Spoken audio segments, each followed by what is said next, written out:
everyone knows that ghosting sucks, right? Absolutely. Everyone's been ghosted or done the ghosting before. True. It's happened. People know what it is. You all open your Snapchat up, scroll down, and see that red 37 weeks ago. Being left unread, being left undelivered. Exactly. To a person that, you thought you had a connection with, whether you're like some freaky incel that just got ghosted out of nowhere that kind of deserved it a little bit. Whether or not all the replies were mutual or were not mutual, and it was very one-sided to begin with, and you just couldn't tell. Either that or like, maybe you didn't deserve it. Maybe you're just being normal and out of nowhere they ghost you, right? Or you ghost them, whatever it may be. It happens, right? It's a human condition, something we experience with the increase in social media and the proliferation of, communication networks. Modern problems require modern solutions, if you will. Right. And a modern solution that someone in the Philippines has proposed, a lawmaker. Okay.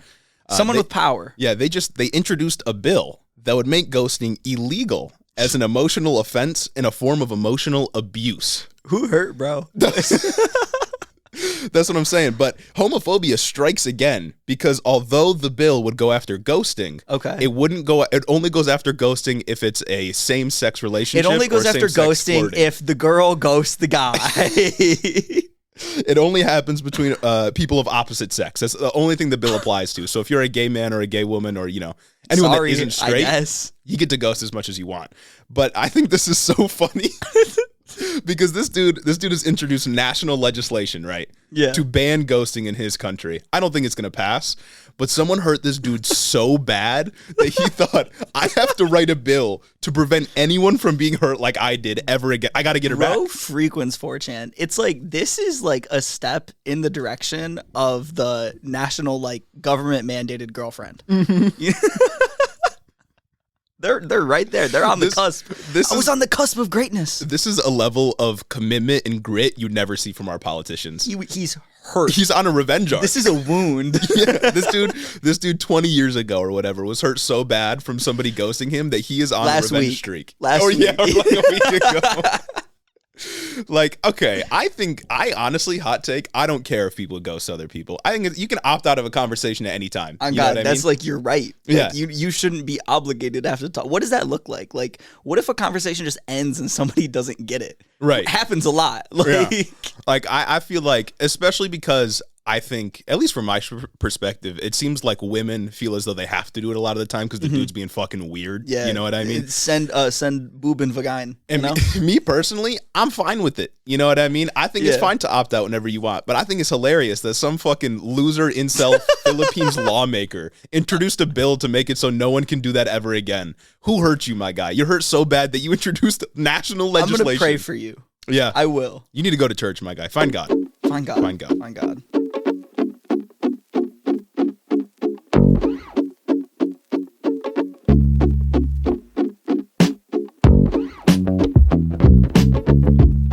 Welcome back to Head in the Office, everybody. Welcome back to a very special episode. Welcome to an auspicious episode. That's crazy because today we've been talking a lot. We've been doing a lot of teasing. We're talking our shit, really, about having guests on the pod.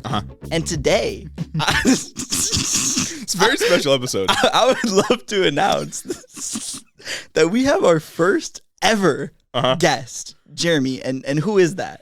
Our guest today on the show is Dr. Jordan B. Peterson. It was a good get. That's right. People say it couldn't be done. From a small podcast? A small channel, 22,000 on TikTok. How did they get the Dr. Jordan B. Peterson? Well, I'll tell you right here. I'm here to put him in the hot seat and ask him about Twitter and recent controversy. So, Dr. Jordan B. Peterson, welcome to the show, first of all. What would you have to say about your recent Twitter suspension? Are you ever going to come back? Up yours, woke moralists. We'll see who cancels who. Wow. And he's disconnected from the call. He just left the Zoom call. I don't think he wants to participate anymore. That was going to be a special episode. I know. Shit, we're going to have to rearrange our plans. I'm very sorry. I know a lot of you were excited to listen to this episode with Dr. Jordan B. Peterson. God, I know a lot of you are so gullible that you thought Dr. Jordan B. Peterson was actually here. But in reality, we finally made good on our promise. We have a soundboard. Our graceful patrons gave to us. Honestly, they shouldn't have. Yeah, no, this was a mistake. And we your got part. The soundboard. We are a crowd-funded grassroots organization, and this is you're directly financially responsible. You're directly responsible for this. Yeah. We didn't even give a warning for that. If you were not at all, earbuds. we're gonna be flowing through this pod with joyful whimsy. Check it. Yeah. Y'all made the mistake of getting us a soundboard that has the soundboard on the left closest to Gage. So he's going to be going nuts with that. I can barely reach you. I just got to articulate my wrist. Exactly. That's it. I'm in there. That was a great joke, Jeremy. Anyway, welcome back to the show, everybody. I'm going to remind you before we get into the episode to go check out headintheoffice.com, buy some merch. I'm wearing it right now. I think this is in frame back there, particularly disenfranchised t-shirt. You can go buy one for yourself. Sorry, they're gas. They're pretty good. They're gas. If I do they're comfortable. They fit well. We've got good reviews on them. Yeah, breathable. All kinds of other good characteristics. Whatever you want in clothes. Exactly. You know? It can be whatever you want because solipsism. You could crop it. You could make it a muscle shirt. You can do whatever you want. You're the only one that exists. Everything else is just created by your mind. Facts. It's just you. Sorry, dog. We're not real. I'll also remind you to go become a patron of Head in the Office if you want to support the show. Patreon.com. Help fund more wonderful excursions like this one. Exactly. Maybe we can get. Maybe one day we can be big enough to actually get Dr. Jordan B. Peterson on the pod. I'd love that so much. And then he'll say some incomprehensible shit with a bunch of big words that I don't know. And then we'll just hit him with the. And then he will retreat. We'll gaslight him, and then he'll actually leave the call. Of course, as we always say, go check out the YouTube, TikTok, Instagram, Twitter, Discord. Hit Extras account. Support us on all platforms. We love you. We couldn't be this far without you. We do. Anything you've ever heard about parasocialism, cast it to the side. We love you individually. Exactly. We have a special bond. Yeah. No one else could replace what we have together. So today, we got to talk about, we got a little COVID and public health update. We got to talk about Republicans doing bad things. Very bad. Joe Manchin is back in the headlines. This time, he saved America instead of destroyed it. And Gage has a special Beyond Parody section planned for some point in the show. I feel like this one is extra special. That's right.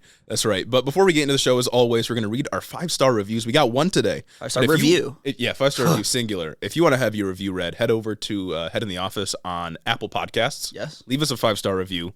We'll read it on the pod. It could be a special message. It could be something simple. It could be something very funny, humorous. Literally anything you want. Yeah. And then we'll read it on the show, just like we're going to do right now. So our one and only review from Regains, I think is how you say this. Regains, I don't know. You would Subject know more line, than me. New listener.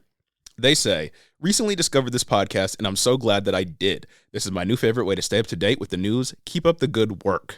Excellent. So I'm saying, you keep up the good work. For real. You keep listening, we'll keep providing. So true. That's the deal. That's the new social contract that I'm proposing. I hope all the people that maybe decided to check out the pod after your TikTok blew up, I hope this is their first pod and that little soundboard bit is their first introduction to everything we got going on. I won't apologize. No, obviously not. People may be asking us right now for an apology video. It's not coming. I'll never apologize. It's not going to happen. Don't hold your breath. Anyway, hopping right into the news coverage here. We got a public health update for you all.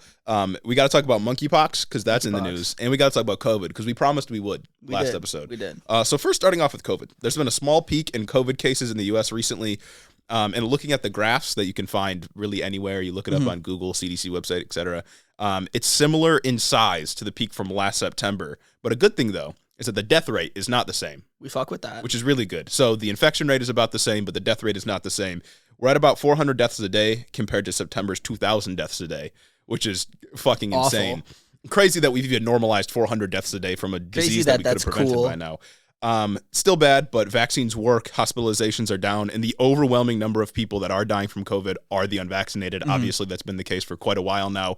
But that also includes people that can't get the vaccine. Facts. Which can't be those people that can't really protect themselves. They rely on public health measures to be protected. Yeah. So not great. A grim stat, though, that I have here is that we recently surpassed 1 million COVID deaths in the United States. I saw that earlier this week. How did we get there? Yeah. The response was so fumbled. Things have been about as bad as they were when we initially locked down everything to stop the spread. And then we just don't do anything about it now. Yeah. I haven't seen a mask in months. Yeah, no, I remember when we were talking about 200,000, 300,000, 400,000, 500,000 deaths, asking when is it going to be? Yeah. Well, where's the threshold where people will start taking this seriously? People were saying, is it 1 million deaths? Is that when you'll start thinking maybe we need to mask up and get vaccinated? No.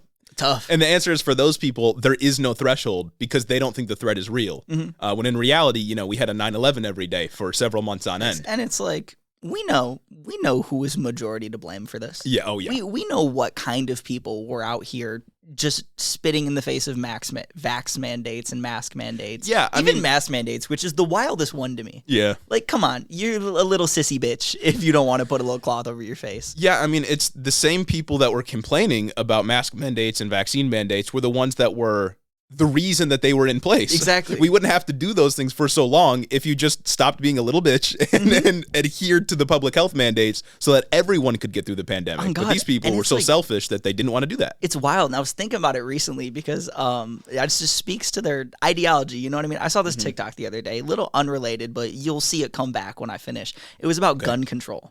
And some dude commented like, no, you're not going to take my freedoms away. Right? Yeah. And somebody responded like, but this freedom, quote unquote, is costing people their lives. Right. Kids in elementary schools, like at the very worst, you know what I mean? And dude hits the replies and goes, yeah, a couple lives are just the cost of freedom. That's crazy. Wild. Wild. And that's exactly how they think when it comes to COVID. That's just the cost of freedom, to fucking let every immunocompromised person die, to let anyone with comorbidities die. I swear, these people, they talk so much about how much they love the Constitution and the founders, but they don't understand the founding principle of our freedoms is that you are free insofar as it threatens the freedoms of another person. Oh, God. And if you die, you don't have any freedoms anymore. Dying, in fact, is the greatest restriction of freedoms that could ever happen to you. Funny how these people don't understand the ideologies they claim to hold, but I guess I shouldn't be surprised. I digress. Modern conservatives.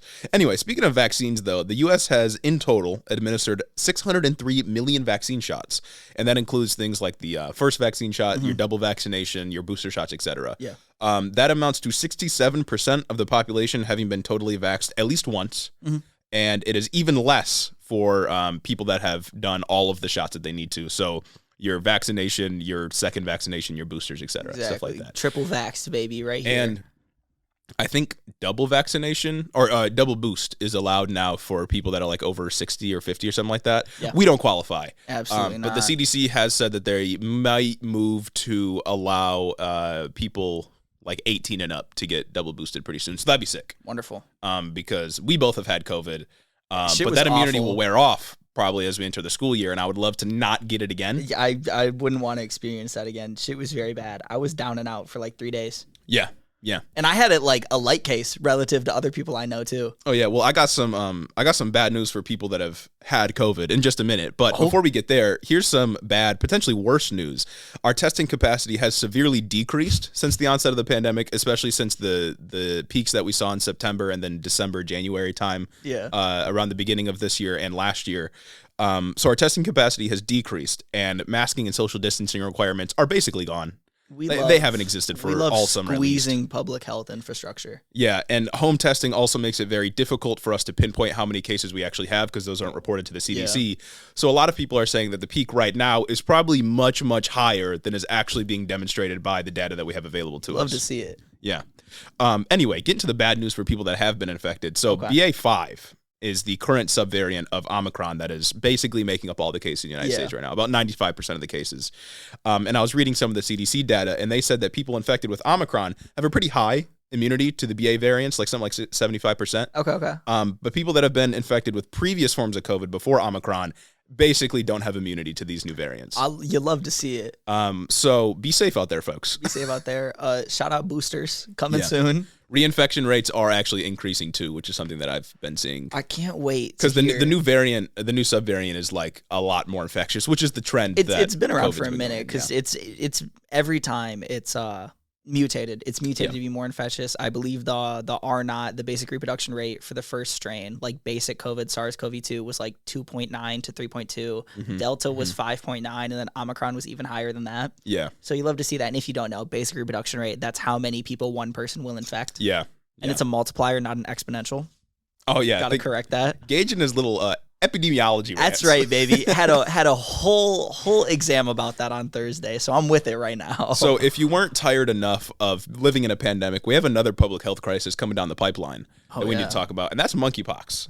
And I've seen a lot of disinformation out there. Yes, whether it be misinformation, lots of disinformation, lots of fear mongering. Whether it be misinformation by accident or disinformation, people intentionally lying about this disease. Monkeypox is a similar disease to smallpox, and one that we thankfully already have vaccines for. Yeah. So it isn't like a disease that we have no idea what to do with, similar to how COVID was treated back during 2020. Monkeypox spreads mostly through close contact, so skin to skin, breathing on people, even sharing clothes or towels, stuff like that. A narrative has popped up, though, that this is somehow like just for gay people. Disease. Yeah, it's just the gay disease. It's God coming down. Specifically, Marjorie Taylor Greene was on her little podcast show that she does, saying that monkeypox spreads through gay sex orgies. That's it. Only gay sex orgies. Yes. The unique niche that the monkeypox disease loves to occupy is gay orgy. If that were true, DC Republicans would be fucked. Oh, God. They'd be done for. Shout out Madison Cawthorn. Oh, that's the wrong one. Sorry. I'm getting used to the soundboard still. Exactly. It's new. This is new to us. Obviously, it can spread through sex because that's a pretty intimate. It's direct contact. Right. Direct contact. Of course, it's going to spread through sex. But there's nothing specific about the disease when it comes to infection through sex, and there's definitely nothing specific to the disease about gay people.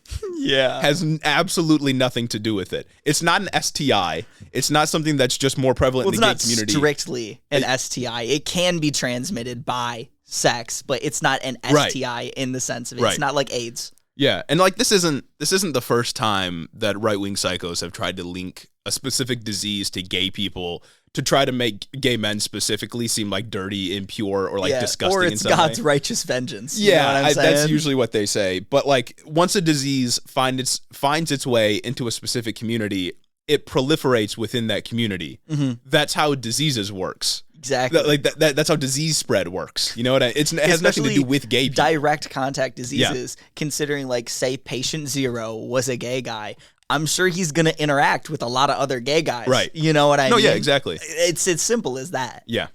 So if you see people, specifically Republicans, because, Republicans, when you see conservatives saying that this is like some disease being spread by gay people only, you should probably...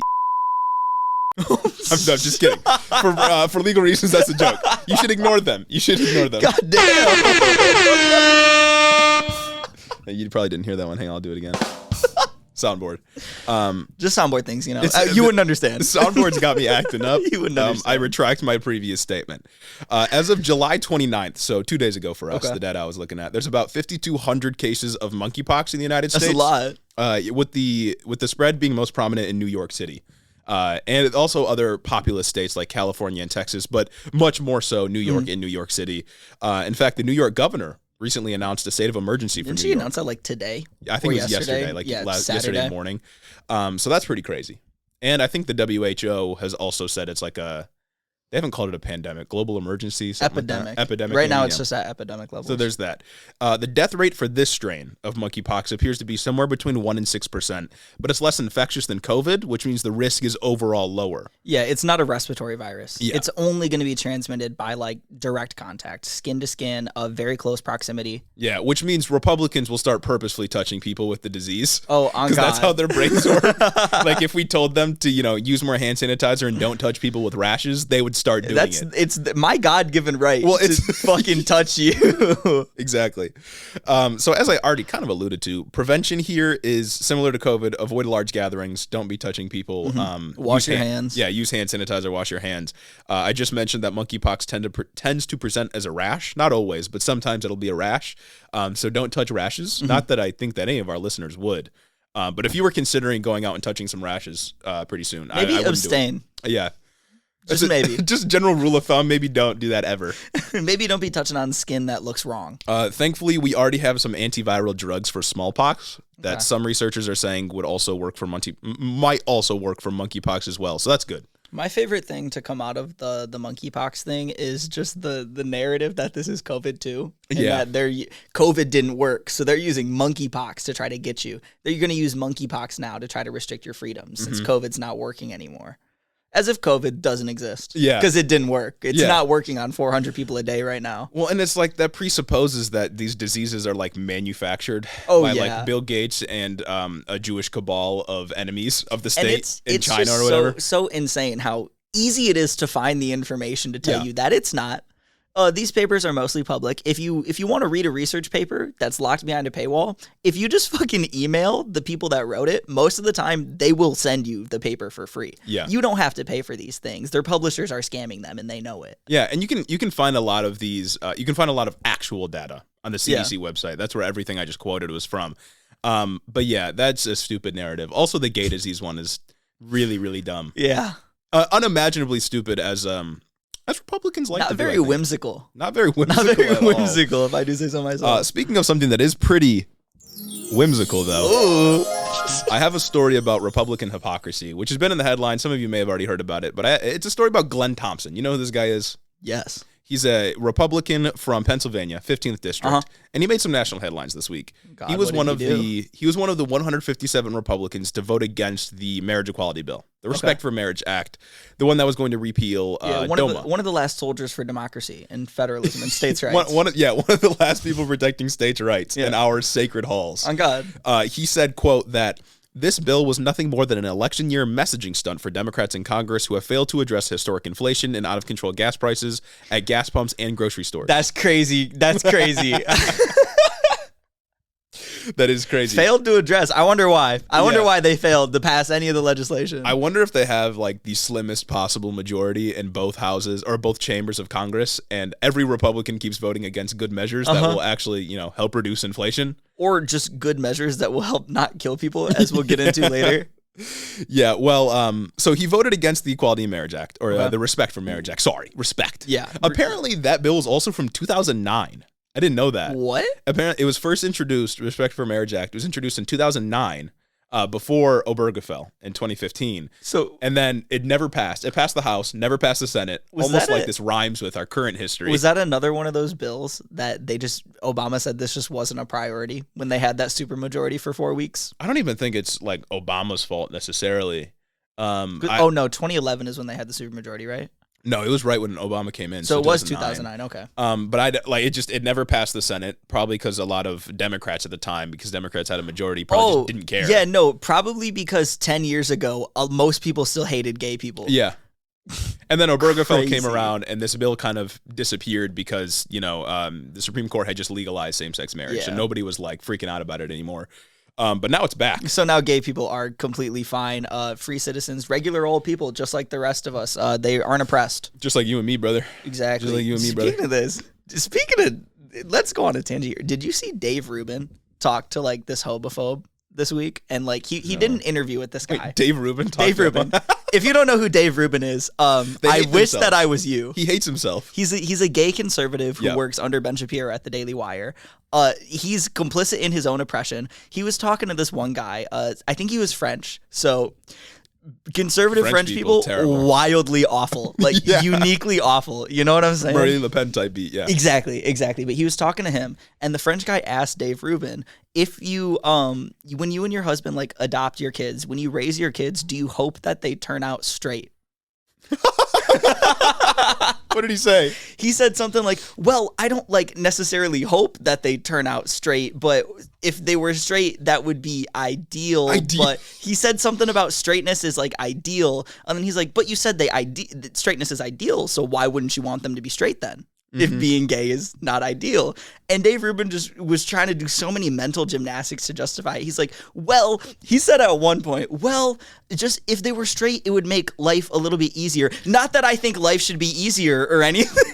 That is such a self-report, dog. He just acknowledged that life is harder for gay people in the United States. I wonder why I wonder if it's because of psychos like Dave Rubin selling themselves to the right-wing grift. I love how he caught himself after saying that by saying, not that I think life should be easy or anything, but like, kind of. I just want my kids to turn out however they turn out. These types of people are always like, life is suffering and it should stay that way and it should get worse for you, but not for me. And then they can use that to justify any bit of anything that's ever happened to a minority group, no matter how bad the systemic thing. There were so many wild takes this week. There was the Dave Rubin. Did you see the Matt Walsh one? No, I didn't. Matt Walsh, I think he went on Twitter just going crazy about how actually chattel slavery wasn't the only slavery, and it was Africans that actually sold Africans into slavery, and my God. White people were slaves too. No, yeah, that is like the classic line of argument. I feel like I've heard that since like 2017 of people being like, well, actually, Africans enslaved themselves first. Because they're all the same. And everybody in Africa is the same. Well, it's that, and it's also like previously in a lot of different places, slavery was based on class, right? It was almost like a caste system. It was class, and there were ways up in some forms of slavery, and shit like that. It wasn't as Not that unique. That was good. It's all bad. Yeah. It's all bad, obviously. But like, I like how they conveniently ignore the historical fact that white people from Europe came in and needed a way to justify dehumanizing a bunch of black people. So they said like, oh yeah, they're subhuman, so let's enslave them. Exactly. We made a whole race science about it. Right? Yeah. And also we were like one of the last people to get rid of it, which is something that people miss when they talk about this. Yeah. Like everyone likes to talk about, oh, white people were enslaved a while ago. Black people were enslaved 400 years ago. Yeah. The most recent form of egregious slavery. Like we had like explicit segregation like 60 years ago. Yeah. You know what I mean? It's like, come on. Like you being a white person in Europe could not trace your family lineage back to a slave. It would be very hard. And today, for like black people living in America who've always lived in America, it's still very hard to trace your lineage, but that's its own racist reason. The fact that you can in like 3 or 4 generations find a slave, your great-great-grandmother, that's wild. The fact that Juneteenth, what was that, 1800? Like 18... It was 2 years after slavery ended. Exactly. The slaves in Texas didn't know that they were free until 2 years later. Like, that's fucking wild. Yeah. And it's like, I love how he conveniently ignores that chattel slavery was uniquely violent. Yeah. Like, transporting people from their home country to another country, letting them die on ships as they travel across, whatever ocean's in the middle. Atlantic. The Atlantic Ocean. Letting them die and then forcing them to build a country that they will never actually truly benefit from is insane. The fact that you can see changes in the migration pattern of, I think it's sharks, because of the Atlantic slave trade. You can't do that for the other ones. The fact that there was a global market built out of this, you can't do it for the other ones. And then he also did the thing like, oh, Native Americans also own slaves. It's like, yeah, bad. And the fact that people on his side of the aisle still fly the Confederate flag, a flag of a state, of a country that attempted to exist solely to justify the existence of slavery, like that's crazy. That's crazy. So but the party switch didn't happen. The party switch never happened. The Democrats were the ones who voted for slavery. Republicans ended slavery. Yeah. My bad. Back to this fucking guy. Back to Glenn Thompson. Just a reminder, 10 minutes ago I said this, but he voted against the Respect for Marriage Act. Yep. Okay. But just a few days ago, right after this vote, Glenn Thompson attended his son's wedding. It's that guy. Where his son was married to another man. Wild. That's right, folks. Days after voting no on marriage equality, a bill that would protect same-sex marriage, the right to same-sex marriage, this guy attends his son's wedding that requires the right to same-sex marriage. Well, Jeremy, I don't think you understand. Clearly, you don't understand. He's not against gay marriage. He's just a federalist. Yeah. It's an originalist interpretation. Come on. He's just recognizing right now that the federal government is trying to overreach in their authority to govern the states. Yeah. That's all that it is. It's not that he's against gay marriage. I'm sure he loves his son. It's just, I feel like I don't need to point out the hypocrisy of him attempting to stop a bill that would add protections for, not even that many protections for same-sex marriage, just a little bit of added protection from the federal government. He attempts to stop that bill and then goes on to celebrate his son's same-sex marriage. It's like, I don't know if he was celebrating. Well, celebrate, in the media's eyes, he celebrated because he put out a statement saying like, I'm so happy for my son and blah, blah, blah, blah, blah. But it's like, I point out this story specifically because I feel like at this point, conservatives and Republicans are just like, you don't get rights and you have to follow the rules, but none of that applies to me and my family. Rights for me, not for thee. Yeah. Exactly. Like it's like they are so violently self-interested. All they care about is what immediately affects them. And in some cases, I'm sure this dude wouldn't give a shit if Pennsylvania passed a law that restricted same-sex marriage. Oh, absolutely not. He would not care. Absolutely not. Like, it's crazy how little these people actually care about other people's rights. They have no fucking principles. Yeah, I love them. It's just, how do you even vote no against a bill like that? It was so clear cut. Yeah, you don't even need the hypocrisy there to point out how fucking stupid it is to vote against that bill. All it did was undo federal discrimination. Like that, it didn't do anything about states' rights. States could still make their own laws. It didn't even say that you had to make same-sex marriage legal. All it said was that the federal government must acknowledge same-sex marriage as legitimate if it happens in a state that allows it to happen. Which, honestly, the contents of the bill make a lot more sense, considering that this is from 2009. Yeah, like a leftover bill than like a new bill that came out. But still. Yeah, I mean, there were some changes to include interracial marriage because, like, people were worried about Loving, of course. Loving of course, because we didn't care about that in 2009. Yeah. But yeah, like, it's stupid. Republicans hate you and they want to take your rights away. And they're not willing to support any bills that extend your rights, except for those 47 patriots. Unless you want to buy a minigun. True. Unless you want to get a death machine out of your care package. Well, that's because guns are more U.S. citizens than gay people are, of course. You're not wrong. I wouldn't be surprised if some dude got married to an AR-15. There are more if we look at it like a utilitarian, right? There are more guns in the country than there are gay people. That's true. There's more guns in the country than citizens. Yeah, exactly. My point still stands. You've encouraged, further strengthened my point. This is the minority oppressing the majority here, people. This needs to stop. You want these guns to go without a home? You heard it first on this show. Guns are now citizens in the United States. That's the real third gender, brother. My pronouns, AR. That's right, brother. Conservative patriot. You want to get into your Beyond Parody section? Oh, we're gonna get into a little bit of a whimsical Beyond Parody. That's real right, quick. So I've got an absolutely wonderful story coming out of Alabama, of all places. Right? Wonderful, great place to live. I'm gonna preface this by saying the irony here, palpable. Okay. Fucking insane. I'll read the headline. Alabama prisons say reporter's skirt is too short to witness execution. No way. I think I might have seen a little bit. I didn't read the article, though, but I did see the headline. That's crazy. Like, that's pretty much the meat of it right there. It's the headline. You read the article and you find out that she's a reporter for AL.com. I'm not fucking Alabama and I don't know about what it is, but apparently she's an award-winning journalist who has been to 7 executions and said she's worn this skirt to many of them and multiple professional events, if that even matters. Because that doesn't even fucking matter, right? You're taking somebody, you're taking a reporter, you're telling her, actually, that skirt, that's a little too sexy. I might pop a chub while I fucking kill this guy. Who is it going to distract? No, the prisoner?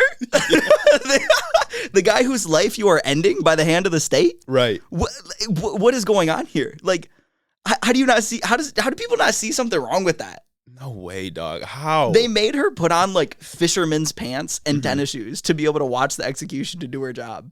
That's crazy. Right? That is crazy. How is a skirt? Dress codes are fucking stupid. One. Like, especially dress codes, like, oh, your skirt is too short, you're going to distract me, isn't it? You know what I mean? Yeah. That shit is fucking dumb. But to say that it's too short for an execution, the death penalty, short skirt, more barbaric than murder. And yeah, sorry, that's not appropriate dress wear for when we're gonna kill somebody. Absolutely not. And apparently there was another reporter there from the Associated Press, and they had thought her skirt was too short, so they made her stand up against a wall while they examined. What examined? The hell? Yeah. That's so stupid. That is so dumb. And she had open-toed shoes on, so the dogs were out. Right? Oh, that's not appropriate. That's unacceptable. That's the one part I stand by. If you had the dogs out and I was there, that's not professional. I wouldn't be able to professionally contain myself. That's so unimaginably dumb. Like, I don't. Every single part of that story does not make sense. Oh, there's nothing. It's because it violates the prison's professional standards and their dress code. It's a fucking prison, guy. Like, sorry, we do slave labor here, but you wearing a skirt, that is unacceptable. We do slave labor, murder. Guards impregnate female prisoners regularly. Just brutalize people here. We beat the shit out of prisoners just for fun, basically. Look, we may sell our prisoners, basically sell our prisoners to Victoria's Secret to make little bras, because we want to pay them, 50 cents an hour for their labor, because we don't actually want to pay real workers to do this. But like, you can't wear a skirt when we're going to kill one of them. We may lobby the government to pass more restrictive laws to put more 18-year-olds in jail so that we get them during their ripe athletic age to work the lines for Victoria's Secret. I love how like every woman and every other minority in this country has to basically be a talking point machine when someone like questions something super fucking simple. Like this woman, she's worn a skirt to other executions. Yeah, no, she's an award-winning journalist. She's got to like justify herself wearing a skirt and being an award-winning journalist. She's got to justify her knees being visible, right? To watch somebody get fucking got. Yeah, like I saw there was some 12-year-old girl who was speaking at a city council meeting, talking about how important it was to like protect the right to an abortion. Let me guess, she had spaghetti straps and they were mad at her. No, it didn't even have to do with the dress code, but she was just like, I think it's crazy how like even children in the United States have to be talking point machines to protect their own rights and to justify their own existence. Like she just had her first period, and now she has to worry whether or not, if in the unfortunate event anything bad happens to her, that she'll be able to, keep her life going. That's crazy. I love this country. Like, this is not a mentally well country. You Absolutely know what I mean? Like, people have to like justify why they're wearing a piece of clothing, and they're an award-winning journalist that have done this plenty of times before. I just love that. Death penalty. If there's anything to take away from this, death penalty, normal, cool, professional. Yeah, professional. Knees. Dogs. Unacceptable. You got the dogs out. Sorry, we're doing professional things here, like killing people. You can't be doing that. We're doing professional murder, and I'm barking. You know what I mean? Yeah. Sorry, I'm looking. Look, the glass is not one way. Okay, I can see out there. God. This is unacceptable. I'm too distracted. There's 11 dogs in the building, and I'm barking. Fuck. That is beyond parody. That is ridiculous. Alabama people. I'm so sorry. I'm so sorry. Moving on here to a story about Democrats doing something for once. They do. Democrats did a thing. They employed what some may call a political strategy, which is kind of crazy. So I want to tell you guys a little bit of a story, a tale, an epic even. A fable about... a fantasy. I want to tell you all a story about a man named Joe Manchin. We'll transport you to another time. Exactly. So we all know since January of 2021, Joe Manchin has been screwing up the Build Back Better agenda. Absolutely. He's been voting things down. He prevented the bill from ever passing. He was one of the 8 to vote against a $15 minimum wage. Mm-hmm. He's been in the way every turn. Every chance we think we can get something done, Joe Manchin's in the way. Every good thing to happen in this, to possibly happen in this administration, to be proposed by this administration, Joe Manchin has stood in the way of. He stood in the way. He's basically been the president of the United States. And without celebrating too early, I think this might have changed. He fucking died, everybody. We may have some hope on the horizon. So let me give you a little bit of backstory for the last few weeks. So a few weeks ago, Joe Manchin announced for like the 100th time that he was backing out of Build Back Better. We remember that. We covered it 2 weeks ago. Joe Manchin backing out, couldn't support climate provisions, couldn't support tax, etc. He backed out, he backed in, he backed out. He doesn't know what he wants. Exactly. He announced that he was backing out of Build Back Better, said he wasn't going to do a deal with Schumer. They couldn't come to common ground. And this made Mitch McConnell very happy. Because Mitch McConnell apparently told Manchin that if Democrats attempt any more reconciliation bills, then he would block the CHIP Act from passing. Okay. And the CHIP Act is this pretty simple bill. It's an investment in domestic manufacturing and R&D for semiconductors, because we've had semiconductor shortages. Oh, is that the thing that was going to fund the Intel facility? Something like that. Ohio? Ohio, yeah, somewhere. Field of Dreams. That's right, baby. But yeah, so we used to produce a lot of semiconductors here. We used to produce a lot more things here. Yeah. But we've since shipped a lot of our manufacturing power overseas, and this was a bill to bring some of that back, and right? Specifically with regards to semiconductors, aren't most of them made in Thailand? Yeah. Yep. Yeah. A lot of them are just not made in the United States. And this was also a bill, apparently, from supporters were saying that this is going to help compete against China and their manufacturing. Specifically ability. With semiconductors being made in Thailand and China. Yeah, exactly. So a few days ago, the Senate passed the CHIP Act because, again, Manchin said he would back out of Build Back Better. However, 4 hours after the CHIP Act passed, Joe Manchin and Chuck Schumer revealed that they have come to an agreement on another reconciliation bill. After it was out of Mitch McConnell's hands, they pulled what's known as, and this is a scientific term, they pulled a fast one on Mitch McConnell. Oh my, that was a fast one. So this bill is actually called the Inflation Reduction Act, which has been tragically whittled down to the IRA. I think that's really tragic that they kind of took that acronym. You know what I mean? That's not. The details that's appropriation. Yet again, more fucking Americans. The bill is 700 pages long, and it's $433 billion of new spending. Specifically, though, in regards to climate, it incentivizes solar and wind power, offers some clean energy credits, which you can have your gripes with that if you want to. Yeah. I don't love that solution either, but it does that. And it also focuses on making clean energy more accessible to consumers. For healthcare, it allows Medicare to negotiate drug prices. Oh. It caps out-of-pocket costs for, I think, seniors at $2,000 per year. And Sinema voted for this? Well, that's the thing. We haven't got there yet. This is Joe Manchin's agreement. Oh, this is just the agreement. It's not a bill that passed. Yeah, no. We'll get there, though. And it was already... Okay. And it lowers ACA premiums, so that's pretty cool. And then for taxes, it puts a minimum 15% tax rate on corporations, and it gives the IRS some more power and enforcement ability to make sure they can actually collect those taxes, right? No additional funding? It might have come with additional funding. I can't remember. But it gives the IRS more of an ability to enforce that stuff. So it ultimately raises $739 billion, so it pays for itself. Wonderful. And it dedicates about $300 billion towards deficit reduction, because that was the agreement that Joe Manchin wanted. Shouldn't be a complaint. Should not be a complaint. Literally can't call him a deficit hawk. Yeah, and then, so... That's really good news, right? Joe Manchin made this agreement. He's agreed to a bill. That's one more reconciliation bill that we can potentially push forward. Apparently, Manchin was on some West Virginia talk show recently saying how it was, after he announced that this agreement was happening, saying how unfair it was that progressives and other Democrats had ostracized him for not going along with Build Back Better for months. And I'm just here to say, folks, I'm just here to say for you all, bullying works. It does. It literally works. We've been on here for 1 year now, talking our shit, and it's getting done. Yep. It's happening. Yeah. So Gage just brought up Kyrsten Sinema. We aren't sure if Kyrsten Sinema supports the bill yet. I wouldn't be surprised if this is a sort of like rotating villain scheme from Joe Manchin and Kyrsten Sinema. So don't spike the football yet. Now Kyrsten Sinema is going to make a deal with Mitch McConnell. Right, yeah. Get the drug prices out. So yeah, it's unclear if Sinema's actually going to support it. Wouldn't be surprised if she tries to torpedo it, but we got Manchin's vote at least, because that's the Manchin agreement. There's no saying he also won't just back out of nowhere, though. Wow. But anyway, that's the Inflation Reduction Act. But in response to this news... That's what led up to the big one this week, the most egregious one. In response to this news, the GOP was so furious that they took out their anger by completely tanking a bill to provide veterans with health care.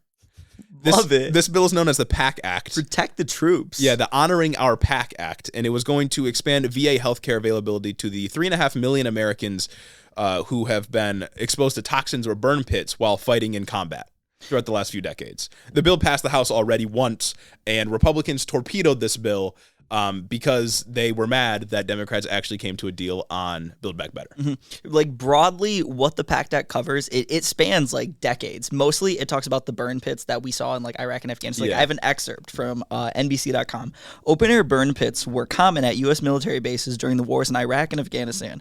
Dangerous materials from electronics and vehicles to human waste were regularly doused in jet fuel and set ablaze, spewing toxic fumes and carcinogens into the air. And these are pits right next to the bases. These are pits right next to the places where soldiers sleep. Carcinogens and toxins. I don't know who thought that was a good idea, but it's a thing that happened. And obviously we're talking about U.S. soldiers right now, but this shit also wreaked havoc on the people in Afghanistan and Iraq. And wild. Yeah. Wild, right? Yeah. Overall, very bad. It spans back to cover Agent Orange in Vietnam, which is something a lot of U.S. soldiers suffered from, as well as obviously the fucking Vietnamese people. Yeah. It's almost like, dropping flammables all over a country is going to hurt some people, Yeah, exactly. Exactly. Crazy. Wild. But it's like... Oh, what's up? Oh, I was just gonna move on. Keep going. Okay, but currently, if you're a veteran and you suffer from cancer or other illnesses linked to carcinogens or toxins exposure, you have to prove to the VA that it was because of directly because of burn pits or exposure happening in the military. The burden of proof is on you, the individual suffering from cancer or whatever illness is going to kill you soon, to prove that you guys did this and that it's your fault before you can even be considered to get coverage. And right now, 70% of veterans that apply get denied. Yeah, that's millions of people. That's crazy. Millions of people that have fought for our country, that have suffered, been through trauma for our country. Exactly. We're denying them health care. Exactly. And that's why this bill was so popular, right? It's explicitly good. It passed the House with overwhelming numbers the first time it was introduced. It went to the Senate, some changes were made, kicked back to the House, passed again, kicked back to the Senate, and then 41 Republicans decided to vote no. 25 of which already voted yes on a previous version. It's crazy. And the excuse from Pat Toomey, who's been the leading opposition since the first round of Senate votes that passed 84-14. Something like that. Or something like that. His excuse is that this is creating a budgetary trick. Yep. That it's doing a budgetary trick. Specifically, that budgetary trick is that it's moving $400 billion over a 10-year period, so $40 billion a year. Not shit compared to the now $865 million military budget? Billion, yeah. Yeah. Crazy. $800 billion, yeah. $800 billion military budget. $40 billion for healthcare. The least we could do is heal the people that come back from fighting for us, right? Exactly. Jon Stewart had a great quote. It's, you don't support the people that go to war, you support the war machine. Yes. Something like that. Fire. Heat. Quite the banger. Goated quote, if you will. Quite the banger, if I do say so myself. But anyways, it creates $400 billion over a 10-year period from discretionary spending to mandatory spending. Toomey claimed that this money is going to be used for unrelated purposes. Because of course he did, right? But then Dennis McDunn, I don't know how to say however the fuck you say that name, he's Secretary of Veteran Affairs, responded to Toomey's claims and clarified all the provisions in this bill are expressly for the outlined program. Yeah. Yeah. Because obviously that's what the fucking bill is about. Yeah. $400 billion of pork would be kind of hard to get by anybody. It's like, these are the same people in our TikTok comments that keep saying, what else was in the bill? No, literally. What else was in the bill? Literally. It's like, you tell me what else was in the bill, big dog. Oh, God, you didn't read it? Yeah. I can tell you didn't read it by the way you're talking, because you don't know shit. But anyway, Veteran Affairs guy, whatever the fuck his name is, he also said that Toomey's amendment, because Toomey introduced an amendment that would change the bill, obviously, because he disagreed with this $400 billion of funding for the bill. He said that what Toomey proposed would introduce a cap to the program that would force the VA to ration care if Toomey's estimates were wrong. And also, under Toomey's amendment, after 10 years, the fund would just go away. What the hell? Yeah. So is he just like making shit up? Yeah, oh yeah, he just lied. He's just lying. He's lying about the $400 billion and what that's going to be used for. He said that that can be used for anything and that the Democrats are just going to use it to fund whatever socialism that they want to do. Yeah, because socialism is when you help veterans. Socialism is when you help like the most traumatized people from a war. Socialism is when you help people who have cancer. True. Oh, wild. That from preventable causes. And that's bad. That's bad. You're telling no, it's crazy. It's fucking insane, dude. Yeah. It's fucking insane.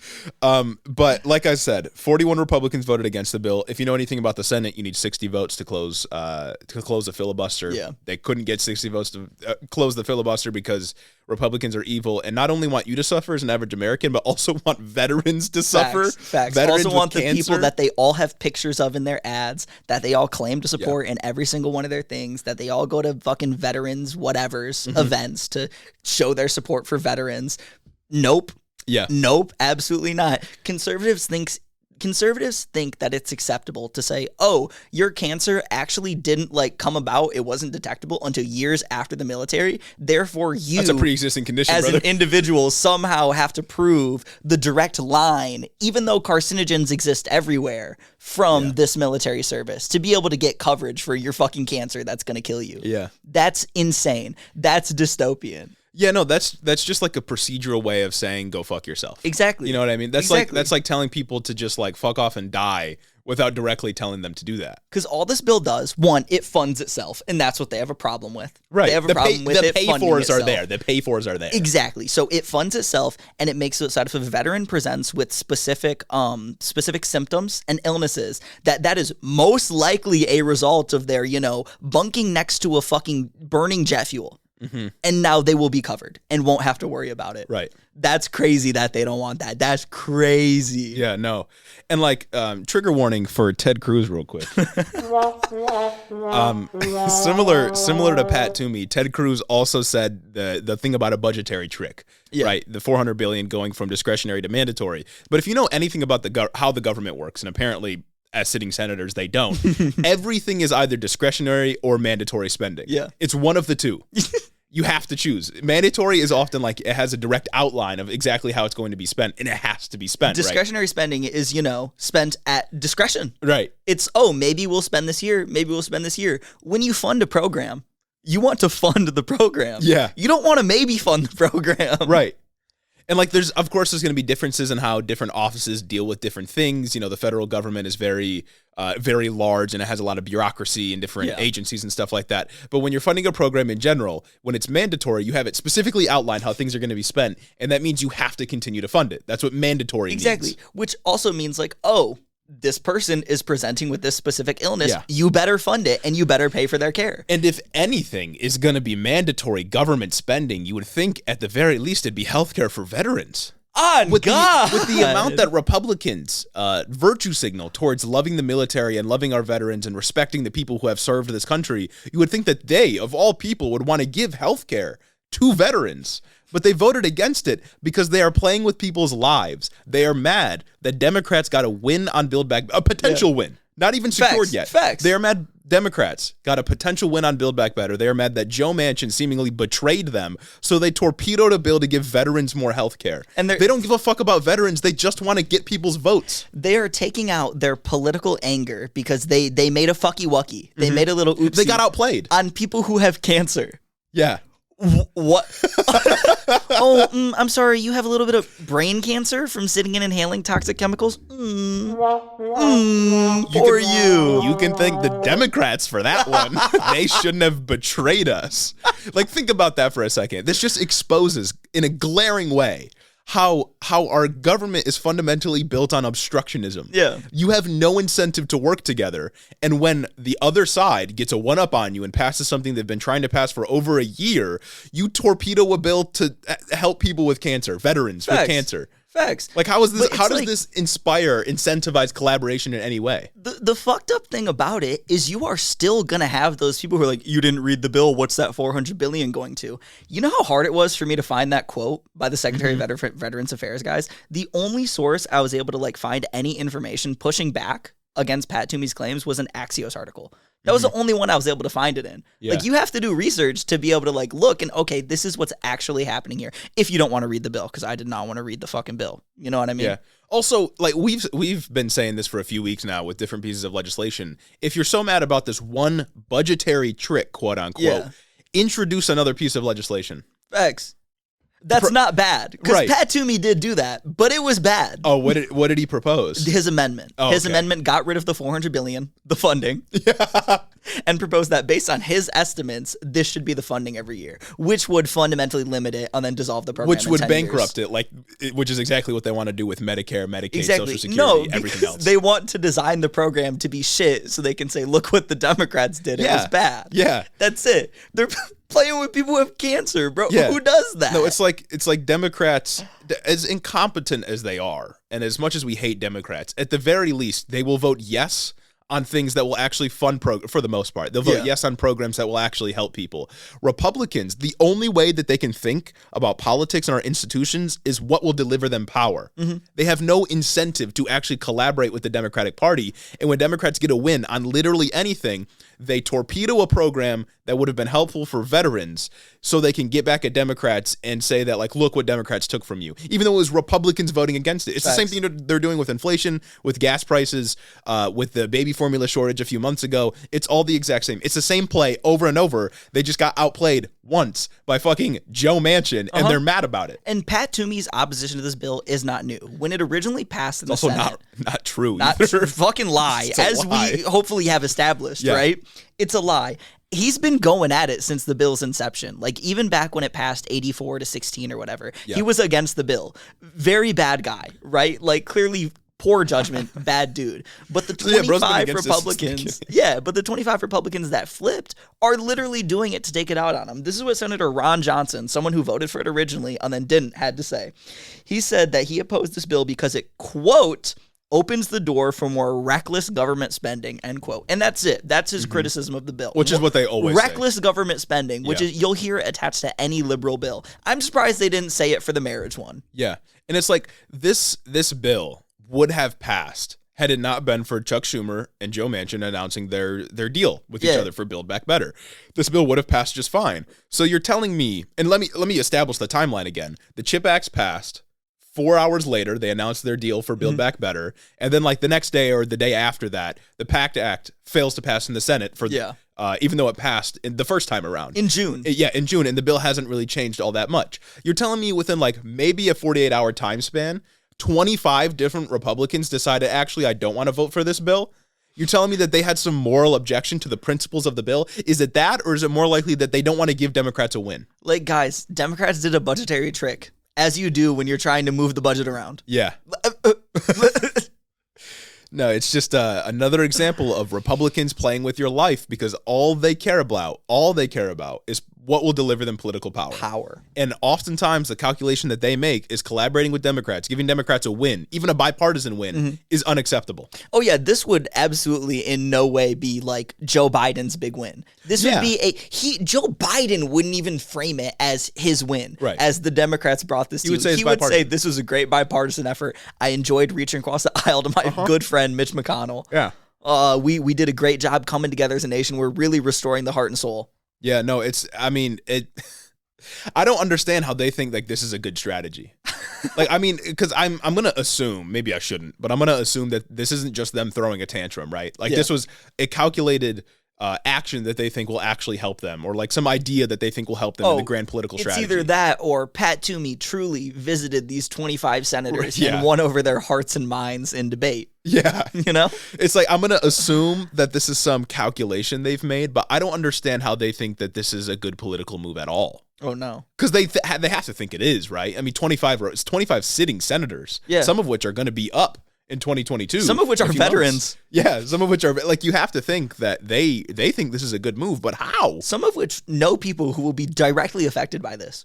Yeah. Fucking insane. It's like they get mad. Democrats want to like make drugs cost less. So they take away health care for veterans. Like, how is this a meaningful political calculation in their mind? You know what I mean? Like, how is this good? You can't afford your drugs, Sweaty? Why don't you bootstrap a little harder? Anyways, like I said, it's unclear if Sinema will support the Build Back Better bill. The PACT Act for now apparently just isn't gonna pass. Yeah, it's just dead. I'd be surprised if like we could actually get another version of the bill through. Oh, I think that we should have more spirited debate on the Senate floor. True. And then hopefully we can win the hearts and minds of 5 more conservative senators. We should make the filibuster even stronger. Maybe you need 75 votes to break it. Oh, 75. I think you need 100 votes to be able to break the filibuster. You need everyone to always agree on every single piece of legislation. That's what compromise is about. Listen, if one random person from Wyoming wants to block progress for the entire country, you got to win them over. That's what the founders intended. That's democracy. My last piece on this is it's like I didn't think Democrats had it in them to just like lie about Build Back Better like that. Because the strategy here from Chuck Schumer was lie and deceive. I love it. That's excellent. I love it. I didn't think they had like the gut to just lie to people and deceive them like that. They didn't have this the gall. Good. Yeah. And Joe Manchin too. I can't believe he did it. They used a political strategy that actually required some deception. And I'm glad to see they finally did it. You know what I mean? Like, that's crazy. I didn't think at this point in U.S. history, in our current struggle against fascism, that they could actually pull this off. Maybe it was Joe Manchin. He was so sick of the rampant bullying from us, specifically. Maybe. Yeah, from Head in the Office. From Head in the Office. We're up on his For You page all the time, so I've heard. Oh, I bet. A little birdie told me, you know what I mean? Yeah, very whimsical pod. When he's refusing to do anything about inflation while simultaneously complaining about inflation, he's swiping on TikTok. He's swiping through leftist TikTok. Yeah. And he saw Head in the Office come up. He's like, fuck, these guys really got me good. Yeah. They're really bullying me. And so he's like, I got to do something cool. All the clips we make about Joe Manchin on TikTok, because that's always who we're talking about. The clips that are popping off about Joe Manchin, right? He's like, I got to do something cool so that these guys will appreciate me. We do appreciate you now, Joe Manchin. I think you are a hero of the left. You are you're the leader of the vanguard. Mao Zedong in my eyes. You are literally the next Joseph Stalin. Good guy. For real. Really good person. Oh, God. But yeah, I think that sums it up for our episode. Wraps it up for this week. Not a ton of news. Not a ton of news, but next week we won't be able to cover it on this episode because we record on Sundays. But on Tuesday of this week, a lot of states are having their primary elections. Right. Which is a big deal. It's happening on August 2nd for our state and a lot of other states. But again, we won't be able to cover it on this episode because we record before that actually happens. So next week, you know how it is. Next week, you'll get a nationwide look at how the primaries went. And besides, then we'll have results for all the contested elections because they were stolen. Yeah, well, they're definitely going to be stolen. All the stolen elections. Right. Exactly. Well, I mean, like 8 votes in Wisconsin is totally legitimate. You know what I mean? Oh yeah, when I went and voted in Pennsylvania this week. But yeah, we'll get results for all the crazy elections. We'll find out who's running against Big Gretch in Michigan for governor. Maybe it's Tudor Dixon. I like that name. She's a Tudor psycho Dixon. GOP Facts. person running in the primary. That's cool. But yeah, we'll cover that next week. If you're wondering why we didn't get it this time, I hope the conservative patriot wins. Me or too. the sheriff from, what is it, Shelby County or yeah, something? the one that keeps talking. Yeah, I'm Brian.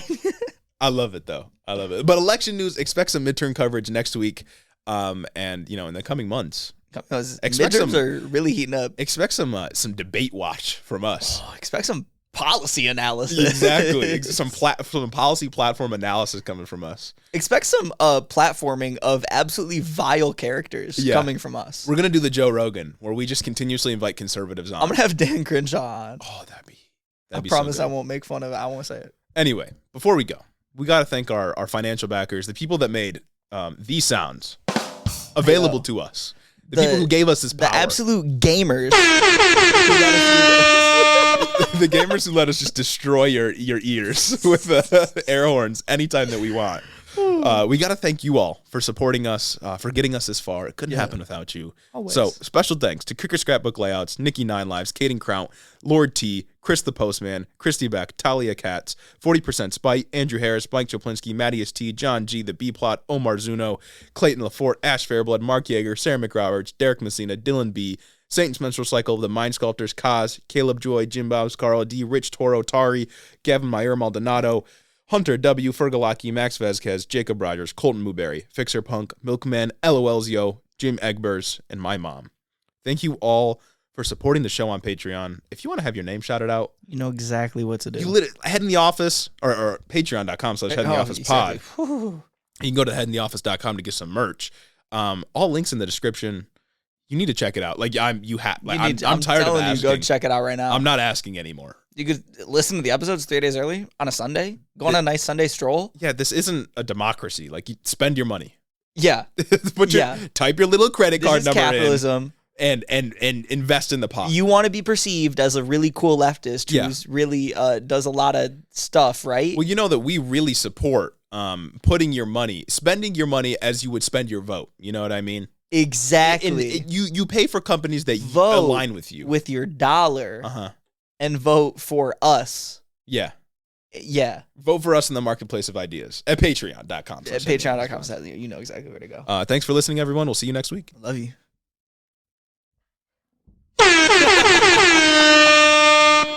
Crazy pod. God damn.